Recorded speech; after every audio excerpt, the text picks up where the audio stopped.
Terrell Washington had been through hell and back: 3 combat deployments in Iraq, a Purple Heart earned when shrapnel tore through his shoulder during a convoy attack in Fallujah, and a Bronze Star for saving 4 soldiers from a burning Humvee. Now at 28 years old, he was finally heading home to Detroit to surprise his mother for her birthday, something he'd missed too many times because of his military service. But as he approached the TSA checkpoint at Phoenix Sky Harbor International Airport, the security supervisor took one look at his military ID, his age, and his race, and made an assumption that would change everything. "You're too young to be a real veteran," the supervisor announced loud enough for half the terminal to hear.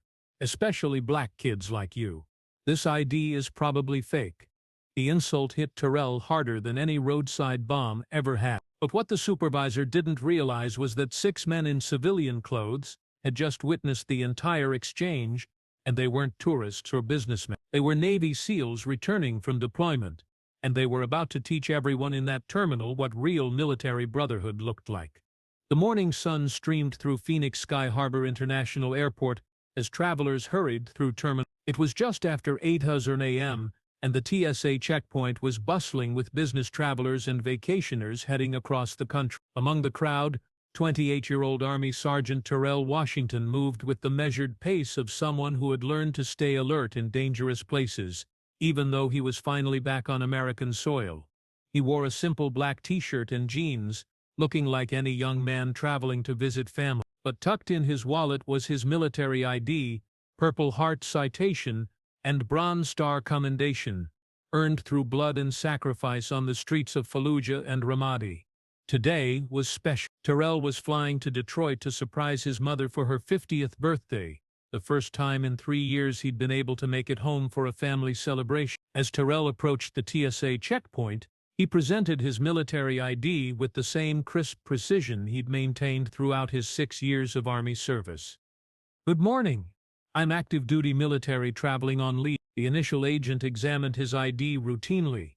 A TSA supervisor, Karen Mitchell, noticed the interaction. After 10 years with TSA, Karen had developed what she considered sharp instincts about troublemakers and people trying to scam the system, and something about the young black man claiming to be military triggered all her assumptions. "Let me take a look at that ID," Karen called out loudly, examining Terrell's identification with obvious suspicion.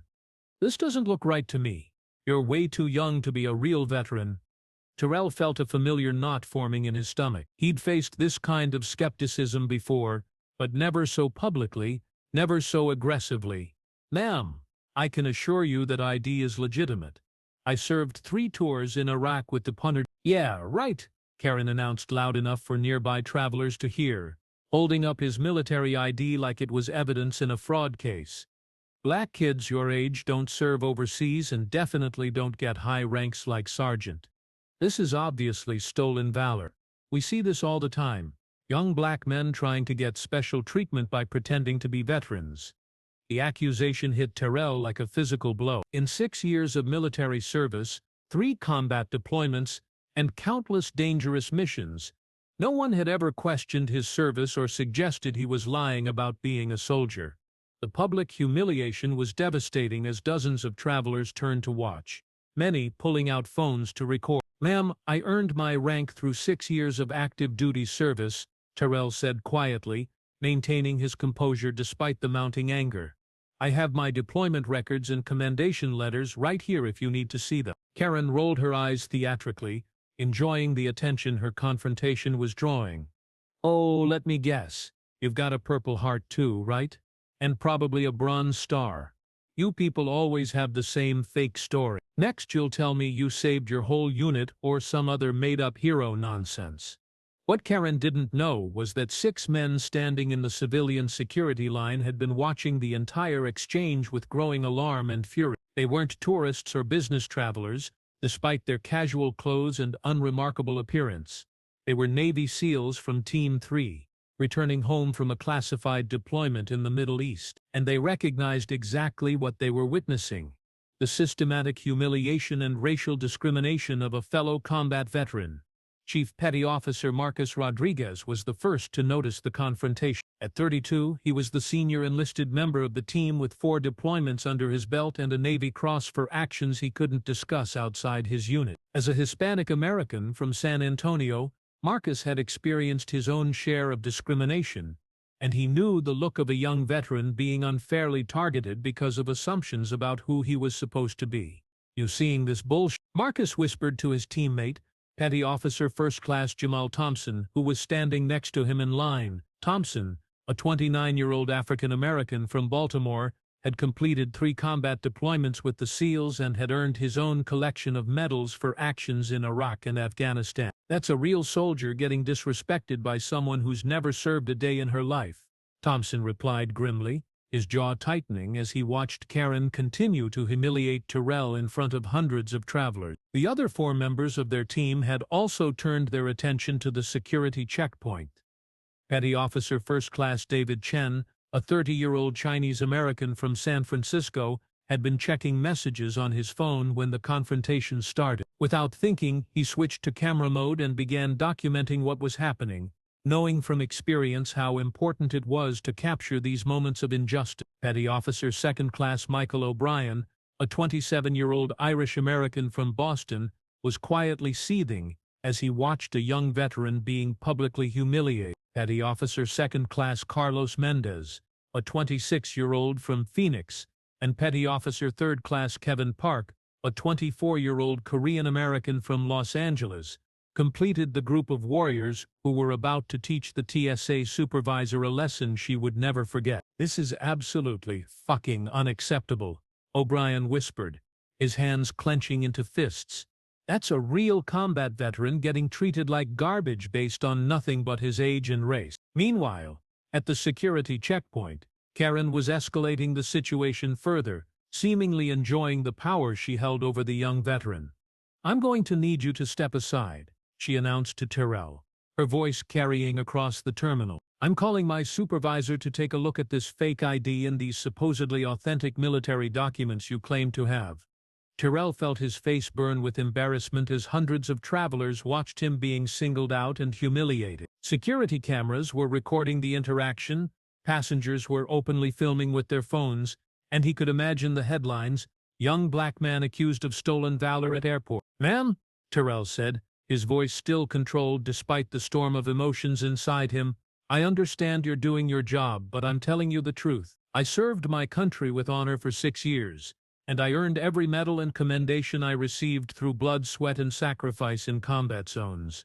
Karen's response was swift and cruel, delivered with the casual cruelty of someone who had never faced real danger or sacrifice. "Save it for someone who believes you, kid. Real veterans don't have to prove themselves by making up elaborate stories about their service. If you were really some kind of war hero, you'd be older and you'd have better documentation than this questionable ID that probably came from some online scam site." When Karen announced she was calling her supervisor to examine the fake ID, Chief Rodriguez made his decision that would change everything. "Excuse me," Rodriguez said, stepping out of line with the fluid grace of an elite warrior who'd served in the world's most dangerous place. His voice carried the unmistakable authority of someone accustomed to being obeyed in life-and-death situations. "I couldn't help but overhear your conversation with this young man." Karen looked up from Terrell's ID, annoyed at the interruption and clearly irritated that her show of authority was being questioned. "Sir, please return to your place in line. This security matter doesn't concern you, and I need you to mind your own business." Rodriguez smiled, but there was nothing friendly about it. It was the kind of smile that seasoned warriors wore when they were about to demonstrate just how wrong someone's assumptions could be. "Actually, it concerns me very much," Rodriguez replied, his voice remaining calm but taking on an edge that made several nearby travelers stop what they were doing and pay attention. "You see, I'm active-duty military, and so are my 5 teammates over there. We've been watching you disrespect a fellow veteran for the past 15 minutes, and we're not going to stand for it anymore." As if on cue, and with the kind of precise coordination that only comes from years of training together, the other 5 SEALs stepped out of line and formed a semicircle around the security checkpoint. They didn't say anything threatening. didn't make any aggressive gestures, but their presence was unmistakable and immediately commanding. These weren't ordinary travelers. They moved with the coordinated precision of a military unit, and their bearing left no doubt that they were dangerous men who knew exactly what they were doing. Karen's confidence began to waver as she found herself facing 6 of the most highly trained warriors in the American military. The casual authority she'd been wielding over a young veteran suddenly seemed much less impressive when confronted by men who were clearly accustomed to real authority and real responsibility. "Look, I don't know who you think you are," Karen said, her voice losing some of its earlier arrogance, "but I'm just doing my job here. This kid's ID looks suspicious, and I have every right to question it." "I'm Chief Petty Officer Marcus Rodriguez, United States Navy SEALs," Rodriguez interrupted, pulling out his military ID with the same crisp precision that Terrell had displayed earlier. "These are my teammates. We've just returned from a classified mission overseas, and we're traveling home to see our families. Just like this young soldier here," he gestured toward Terrell, who was watching the interaction with a mixture of gratitude, amazement, and profound relief that someone was finally standing up for him. Jamal Thompson stepped forward, his own military ID in hand, his expression serious and professional. "Petty Officer First Class Jamal Thompson, I'd like to take a look at this soldier's ID that you claim is fake, because I've been through military security checks hundreds of times, and I know what authentic documentation looks like." Karen found herself surrounded by 6 of the most dangerous men in the American military, and her bravado began to crumble rapidly. The situation had escalated far beyond what she'd expected when she decided to question a young veteran's identification. "Now wait just a minute," Karen started to protest. "No, you wait," Rodriguez said, his voice dropping to a whisper that was somehow more intimidating than any shout could have been. "This young man told you he served 3 tours in Iraq. He told you he earned his rank through 6 years of military service, and instead of thanking him for his sacrifice like any decent American would do, you accused him of stolen valor in front of hundreds of people based solely on his age and race." David Chen stepped forward, his phone held conspicuously in his hand, still recording. "What's your name, ma'am? I want to make sure I spell it correctly when I post this video online for the world to see." Karen's face went pale as she realized the implication. "You can't record me without my permission. This is a federal facility." "Actually, I can," Chen replied calmly, his voice carrying the authority of someone who knew exactly what he was talking about. "We're in a public place, you're a public employee performing your duties, and you're publicly humiliating a veteran who deserves much better treatment than this. The First Amendment protects my right to document this interaction."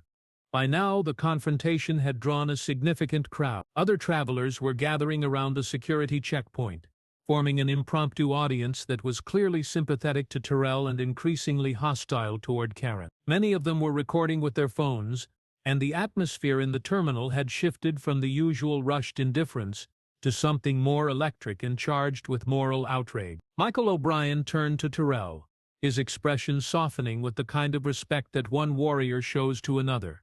"Brother, what's your name and unit? We'd like to know who we're standing with." "Sergeant Terrell Washington, 1st Airborne Division," Terrell replied, his voice stronger now that he had allies standing with him. "I served 3 tours in Iraq between 2018 and 20... "What did you do over there?" Thompson asked, his tone respectful and interested. "Convoy security, route clearance, and civilian protection," Terrell replied. "Lost some good friends over there, but we did our job and brought as many home as we could." Rodriguez nodded, recognizing the quiet way Terrell described his service. Real veterans didn't brag about their actions or embellish their stories. They simply stated the facts and let others draw their own conclusions, understanding that those who had served would recognize the truth, and those who hadn't served wouldn't fully understand regardless of how the story was told. But now we need to pause here, because what happened next would shock everyone in that terminal and change how young veterans of color are treated across the entire country. What Karen didn't realize was that this wasn't just any soldier she was humiliating, and these weren't just any Navy SEALs who had witnessed the confrontation. "What decorations did you earn during your service, brother?" Rodriguez asked, though he suspected from Terrell's bearing and the way he carried himself that this was a young man who had seen significant combat and distinguished himself under fire. Terrell hesitated for a moment, not out of uncertainty, but because he'd learned that talking about his combat decorations often made people uncomfortable or led them to treat him differently than he wanted to be treated. "I received a Purple Heart for wounds received in action during my second deployment," Terrell said carefully, "and a Bronze Star for actions during a convoy attack in Fallujah." Carlos Mendez, who had been quietly observing, stepped forward. "Brother, with all due respect," the chief asked, "what decorations you earned?" "All of them. We're military, and we understand the significance of military honors. You don't have to downplay your service record with us." Terrell looked around at the crowd of people recording the interaction, then back at the 6 warriors who had stepped forward to defend his honor. These men understood the weight of military service, the cost of combat, and the bonds that connected all who had worn the uniform in service to their country. They deserved the truth, even if it made him uncomfortable to share it. "I was awarded the Purple Heart for shrapnel wounds received during an IED attack," Terrell said quietly, his voice barely carrying over the ambient noise of the terminal, "and the Bronze Star with V device for valor during a convoy rescue operation, where I saved 4 soldiers from a burning vehicle in Fallujah." The words hit the crowd like a physical force, creating a ripple effect of silence that spread outward from the security checkpoint. Murmurs and whispers died away as people processed what they had just heard. Even the TSA agents who had been processing other passengers stopped what they were doing to listen. The Bronze Star with V device was one of America's highest decorations for battlefield heroism, awarded only for extraordinary valor in combat. Terrell Washington, at just 28 years old, was a legitimate American hero who had risked his life to save others. Rodriguez's expression shifted immediately to one of profound respect and awe. In 12 years of military service, he had only met a handful of Bronze Star recipients, and never someone so young who had earned it for such extraordinary heroism. "Brother, would you be willing to show us your citation?" Rodriguez asked. "I think everyone here would benefit from understanding exactly what kind of man they're witnessing." Terrell nodded slowly and carefully reached into his wallet, retrieving a folded document that he carried with him always. His hands, young but already marked by the scars of combat, unfolded it slowly, revealing the official Bronze Star citation signed by his commanding officer and approved by the Department of the Army. Rodriguez took the citation with the reverence normally reserved for sacred documents, cleared his throat, and began to read aloud, his voice carrying across the now completely silent terminal, "For exceptionally valorous conduct in ground combat against an armed enemy during Operation Iraqi Freedom. When his convoy came under intense enemy fire and an IED explosion disabled the lead vehicle, Sergeant Washington immediately exposed himself to hostile fire to reach the burning Humvee. Despite being under continuous enemy fire, he single-handedly extracted 4 wounded soldiers from the vehicle and provided life-saving medical aid while coordinating defensive positions. His extraordinary heroism and selfless devotion to duty were in keeping with the highest traditions of the military service and reflect great credit upon himself, his unit, and the United States Army." The terminal was completely silent as Rodriguez finished reading, the weight of Terrell's actions settling over everyone present like a heavy blanket. Even Karen stood motionless, finally understanding the magnitude of what she had done. She had just accused a Bronze Star recipient, a legitimate American hero, of stolen valor in front of hundreds of witnesses and multiple recording devices. Kevin Park pulled out his phone and began scrolling through military databases, his fingers moving quickly across the screen. "Sergeant Terrell Washington, Bronze Star with V device, Purple Heart, Iraq Campaign Medal, Combat Infantry Badge. Here's his official record," he announced, turning his phone screen toward the crowd. 3 deployments to Iraq, multiple commendations for valor and leadership. This man is a legitimate American hero. Karen was completely trapped now. She was surrounded by 6 Navy SEALs, facing a crowd of increasingly angry travelers, and dealing with a veteran whose heroic service record was being verified in real time by people who knew exactly what they were looking at. The situation was spiraling completely out of her control, and she was beginning to realize that her career was probably over.